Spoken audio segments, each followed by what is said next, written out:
Hello, good morning everyone. So today also we will discuss few more questions of your chapter Why Do We Fall Ill, and the first question is antibiotics used in treatment of bacterial and fungal diseases are. Bacterial और fungal disease को treat करने के लिए जिस antibiotic का हम use करते हैं वो क्या है।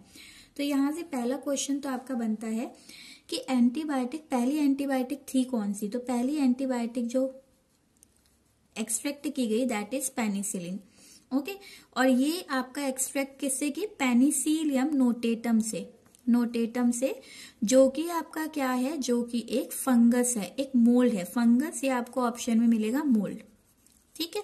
और ये आपका एक्सीडेंटली जो है नोटेटम एक्सीडेंटली ग्रो हुआ था कहाँ पर, आपका स्टेफाइलोकोकस के कल्चर में।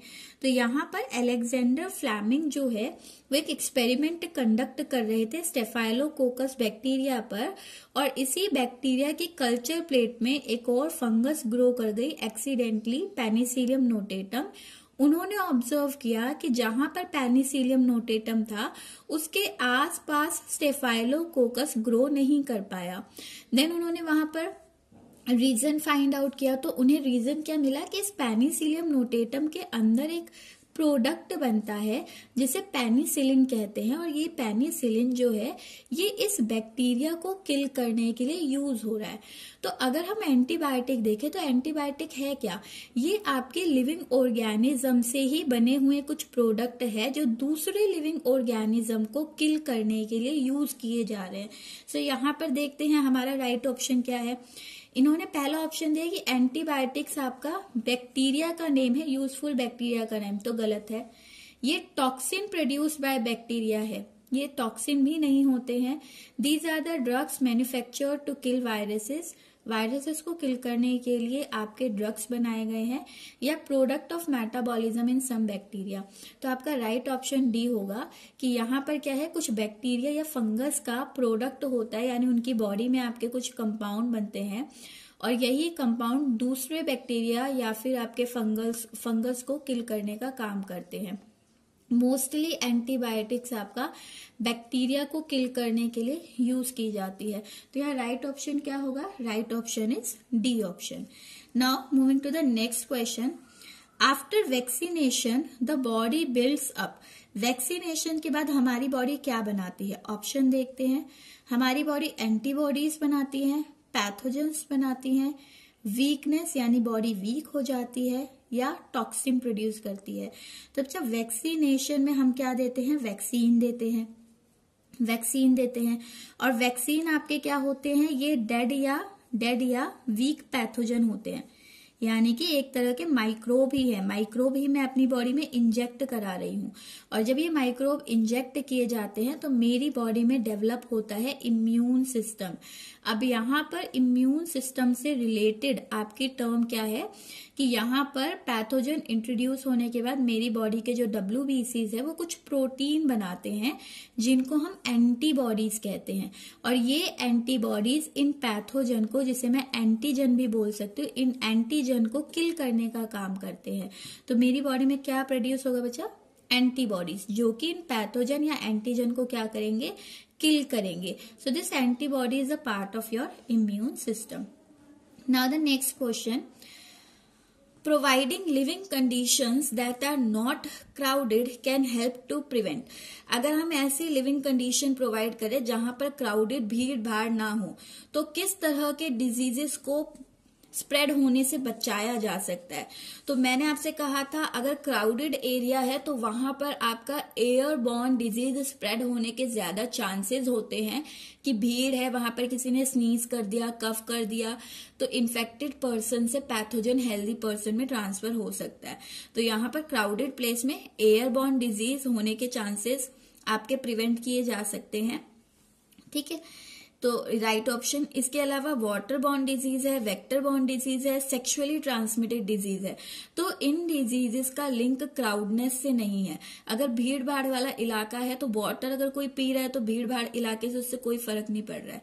तो यहाँ पर आपका एग्जैक्ट क्या आएगा कि हम एक ऐसी कंडीशन प्रोवाइड करें जहां क्राउड ना हो, तो हम वहां पर एयरबॉर्न डिजीजेस को क्या कर सकते हैं, प्रिवेंट कर सकते हैं। तो A option is correct. Now next one, the antibiotic penicillin kills the bacteria by blocking the synthesis of. ये हमने डिस्कस किया है कि जो पेनिसिलिन जो आपकी एंटीबायोटिक है, बैक्टीरिया से एक्सट्रैक्ट की गई है, पेनिसिल नहीं, जो किल करती है बैक्टीरिया को, और एक्सट्रैक्ट किससे की गई है, फंगस से, पेनिसिलियम नोटेटम से। तो ये बैक्टीरिया को किस तरह से किल करती है? बच्चे कोई भी एंटीबायोटिक होती है वो आपके ऑर्गेनिज्म, बैक्टीरिया का या फंगस का मेटाबॉलिक पाथवे जो है ऑल्टर करती है। तो यहाँ पर भी ये एंटीबायोटिक क्या करेगी, इस बैक्टीरिया में बनने वाली सेल वॉल इसको डैमेज करती है। अगर ये सेल वॉल बनने ना दे तो यहाँ पर आपका एक बैक्टीरिया डिवाइड करके नए बैक्टीरियाज नहीं बना सकता, क्योंकि हर बैक्टीरिया को सेल वॉल चाहिए। तो जब ये डिवाइड होकर नए बैक्टीरिया नहीं बना पा रहा है तो ये आपका बैक्टीरिया आपको डिजीज भी कॉज नहीं कर पाएगा। तो यहाँ पर किसका सिंथेसिस ब्लॉक हो रहा है, सेल वॉल का सिंथेसिस। किसमें, पेनिसिलिन के केस में। पेनिसिलिन बैक्टीरिया की सेल वॉल को सिंथेसाइज होने से रोकती है। Now the next question, the severity of a disease manifestation depend on. कोई डिजीज आपको कितना सीवियर है, कितना ज्यादा हुआ है वो, या कितना ज्यादा अफेक्ट कर रहा है, वो किस चीज पर डिपेंड करता है? Number of microbe causing the disease, कि नंबर ऑफ माइक्रोब पर डिपेंड करता है। तो बिल्कुल हमने पढ़ा है जितना नंबर ऑफ माइक्रोब होगा आपकी बॉडी में उतना ही सीवियर क्रिटिकल कंडीशन होगी। अगर आपकी बॉडी में माइक्रोब्स रेप्लिकेट नहीं कर पा रहे, ग्रो नहीं कर पा रहे, नंबर नहीं बढ़ा पा रहे, तो आपको डिजीज कम होगा। तो सीवियरिटी ऑफ डिजीज आपका नंबर ऑफ माइक्रोब पर हो सकती है। बाकी ऑप्शन भी देख लेते हैं।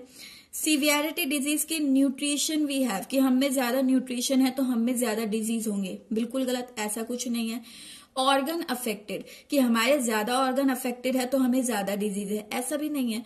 आपका एक ऑर्गन अफेक्टेड है, 2 ऑर्गन अफेक्टेड है, हर केस में डिजीज को डिजीज ही बोला जाएगा। The strength of infectious agent, कि आपका एजेंट जो है कितना पावरफुल है, कितना स्ट्रेंथ वाला है। तो यहाँ मोर अप्रोप्रिएट आपका क्या बनता है, नंबर। अगर माइक्रोब का नंबर बॉडी में ज्यादा तो आपको डिजीज ज्यादा सीवियर होगा। ठीक है। Now the next question, which one of the following is not a viral disease. अब सारे आपके एनसीईआरटी एग्जाम्पलर है तो इन्हें ज्यादा ध्यान से पढ़ना है। इनमें से कौन सा आपका वायरल डिजीज नहीं है? तो पहला है डेंगू। हमें पता है डेंगू किससे होता है, डेंगू वायरस से। एड्स किससे होता है, HIV वायरस से। इन्फ्लुएंजा किससे होता है, इन्फ्लुएंजा वायरस से। लेकिन टाइफाइड किससे होता है, सैल्मोनेला टाइफी से।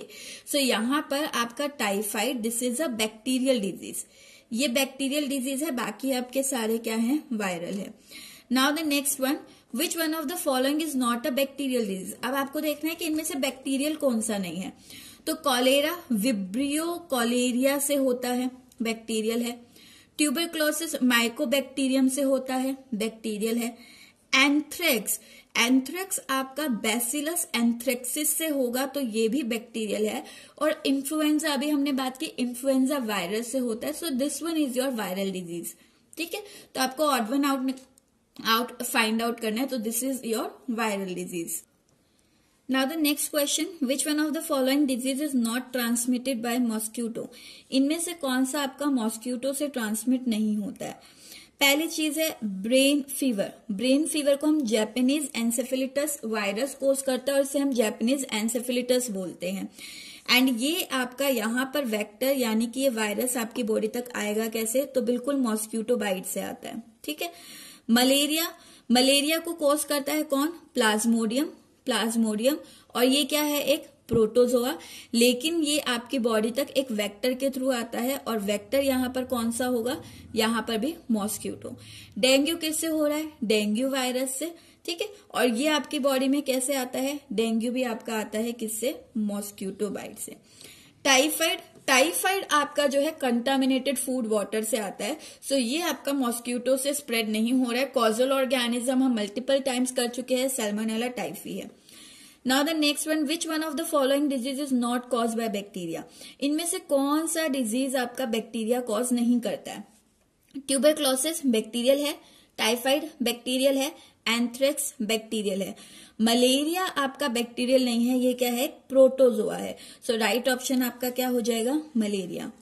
Now the next one, which one of the following disease is caused by protozoans, इनमें से कौन सा प्रोटोजोआ ने कॉज किया? तो पहला ही ऑप्शन है, अभी हम पढ़ ही रहे हैं इतनी देर से, मलेरिया आपका प्रोटोजोआ से है, इन्फ्लुएंजा वायरस से है, कॉलेरा बैक्टीरिया से है, एड्स आपका वायरस से है।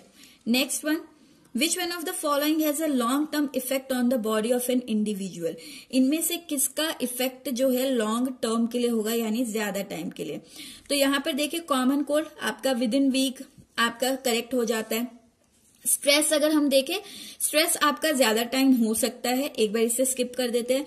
चिकन पॉक्स है, चिकन पॉक्स आपका जो है महीना 1.5 महीने में ठीक हो जाएगा। चिविंग टोबैको, अब ये दोनों आपके ज्यादा टाइम है। देखो आप टोबैको का कंजप्शन करते हैं तो ये भी आपका कैंसर कॉज कर सकता है, इसके अंदर निकोटिन ड्रग होता है।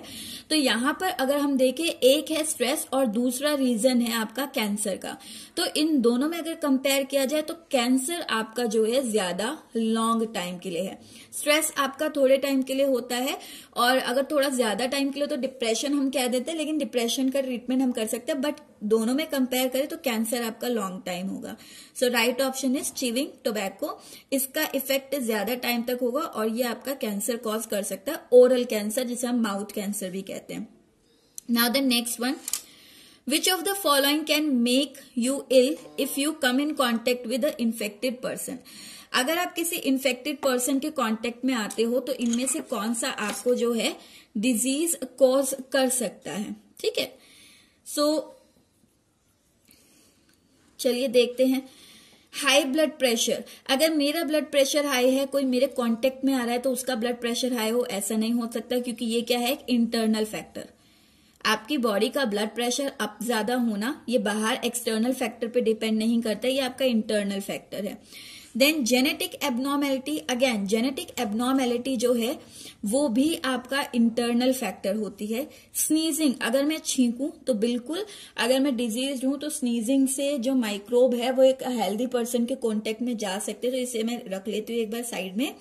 अब नेक्स्ट है ब्लड कैंसर, किसी को कैंसर है तो कैंसर भी पैथोजेनिक, मैंने मे भी आपको बताया हो, जो पैथोजेनिक कैंसर है वो बहुत रेयर चांसेस होते हैं, कुछ वायरसेस आपके जो है कैंसर कोज कर सकते हैं, अदरवाइज कैंसर की ज्यादातर रीजन जो है वो या तो आपका इंटरनल जीन होते हैं, इंटरनल जीन होते हैं कैंसर कॉजिंग, या फिर आपका रेडिएशंस होती हैं। तो यहाँ पर अगर ब्लड कैंसर को ले तो आपका, अगर मुझे ब्लड कैंसर है तो मुझे टच करने से या कांटेक्ट में आने से किसी और को ब्लड कैंसर नहीं होगा। तो यहाँ पर मोर एक्यूरेट आपका क्या है, स्नीजिंग है, ठीक है। तो sneezing is the right answer. Now the next one, AIDS can not be transmitted by, AIDS कैसे स्प्रेड नहीं होता, तो हमने कल भी डिस्कस किया था, एड्स आपका जो है इन्फेक्टेड पर्सन के ब्लड कांटेक्ट में अगर आ रहा है किसी हेल्दी पर्सन के साथ तभी स्प्रेड होता है। तो यहाँ पर सेक्सुअल कांटेक्ट से बिल्कुल हो सकता है, हग करने से, हैंडशेक करने से, या साथ में उठने बैठने से आपका यहाँ पर शेयर जो एड्स है वो नहीं होता, इसे हम साइड में रख लेते हैं। ब्लड ट्रांसफ्यूजन बिल्कुल ब्लड कांटेक्ट में आएगा, ब्लड अगर मैं ले रही हूँ किसी पर्सन को एड्स और उसका ब्लड मुझे चढ़ा दिया जाए तो हो सकता है। ब्रेस्ट फीडिंग ये स्पेशल कंडीशन है, देखो मदर टू फीटस, मैंने कल भी कहा था मदर टू फीटस प्लेसेंटा के थ्रू भी आ सकता है, और ब्रेस्ट फीडिंग यानी कि मदर जब मिल्क फीड करती है फीटस को उस टाइम भी पॉसिबिलिटीज है। तो यहाँ पर अगर मोर अप्रोप्रिएट हम देखें तो हग्स करने से, साथ में उठने बैठने से आपका नहीं होता, तो बी ऑप्शन आपका करेक्ट होगा। Now the next one, making antiviral drugs is more difficult than making antibacterial medicine because, antiviral drug आपका बनाना ज्यादा प्रॉब्लमेटिक है, एंटीबैक्टीरियल मेडिसिन को अगर हम देखें ये जल्दी बन जाती है, इजीली बन सकती है, ये नहीं बन सकता। रीजन तो हमने यहाँ पर बताया था, रीजन क्या है, क्योंकि कोई भी ड्रग जब हम डिजाइन करते हैं तो वो ड्रग क्या करता है, किसी भी ऑर्गेनिज्म के मेटाबॉलिक प्रोसेसेस को हॉल्ट करता है, मेटाबॉलिक प्रोसेस को हॉल्ट करता है, ठीक है, यानी उसकी बॉडी में हो रहे रिएक्शंस को रोकता है।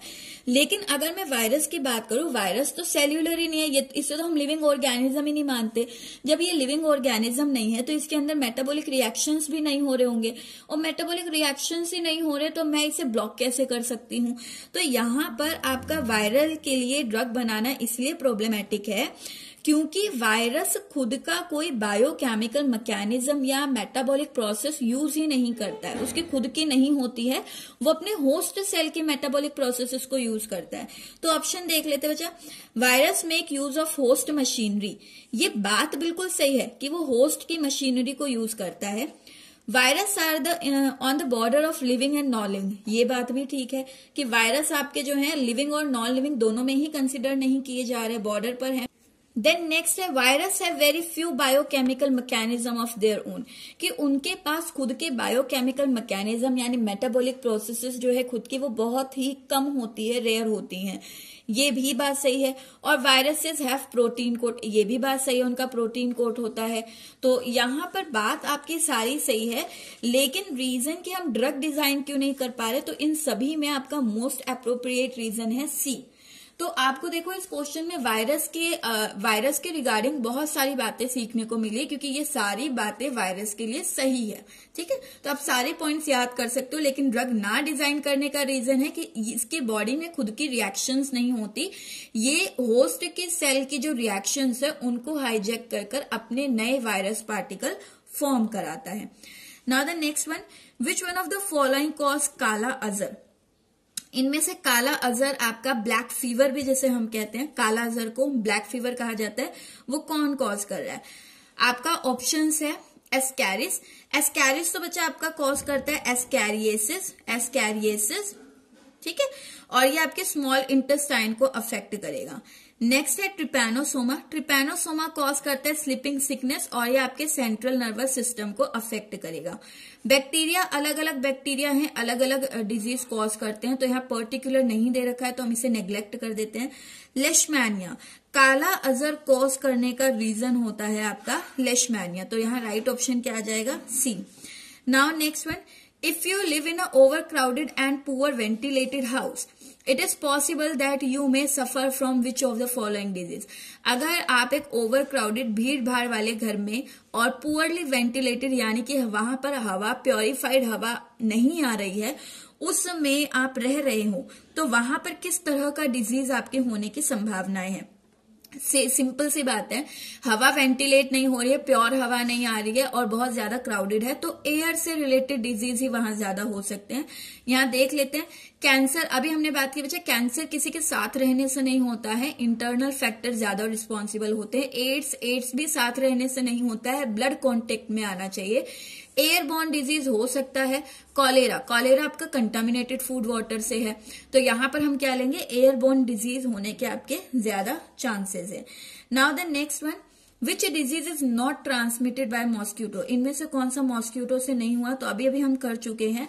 डेंगू मॉस्क्यूटो से होता है, मलेरिया मॉस्क्यूटो से है, एंसेफेलिटिस मॉस्क्यूटो से है, निमोनिया आपका जो है that is not spread by mosquito, तो यहाँ राइट ऑप्शन क्या आ जाएगा, pneumonia. Now there is one match the column, आपको यहाँ पर मैच करना है, तो देख लेते हैं क्या क्या है। देखिए एंसेफेलिटिस एक दे रखा है, ये हमें पता है मॉस्क्यूटो बाइट से है, ओके। देन आपका इम्यून सिस्टम आपका दे रखा है, इम्यून सिस्टम को अटैक करता है HIV वायरस, ओके। देन आपका यहाँ पर दे रखा है जॉन्डिस, जॉन्डिस जो है इसमें आपका ये एक वाटर बॉर्न डिजीज है, कंटामिनेटेड वाटर से होगा। फोर्थ आपको ऑप्शन दिया है लिवर, लिवर आपका कौन, मलेरिया के केस में था, मलेरिया आपके लिवर को पहले अटैक करेगा और फिर आपके RBC को, तो इससे मैच हो सकता है।